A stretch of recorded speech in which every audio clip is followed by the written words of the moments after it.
என்னடா இப்படி பாக்குற? அவ்வளவு நல்லா இருக்கேனா? என்னடி இது ஸ்கூல் யூனிஃபார்ம் மாதிரி ஒரே கலர் ட்ரெஸ் போட்டு வந்து நிக்கிற? எனக்கு என்னடா தெரியும் நீயும் இந்த ப்ளூ டெனிம்ல தான் வருவேன்னு. தயவு செஞ்சு இதை மாத்திரு போ. இரு வரேன்.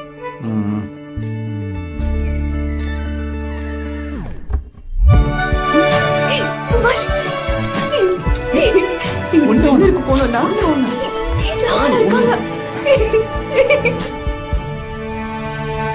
இத்தனை வருஷமா லவ் பண்ணிட்டு இருக்கோம். எப்பெல்லாம் சான்ஸ் கிடைக்குதோ அப்பெல்லாம் கில்மா பண்ணிடுறேன். உனக்கு போரே அடிக்கலையா? ஒண்ணு தெரிஞ்சுக்கோ, இன்னில இருந்து நமக்கு கல்யாணம் ஆகி 15 வருஷம் ஆனப்புறம் நீ 2-3 குழந்தை பெத்து குண்டா ஆண்டி ஆயிடுவ.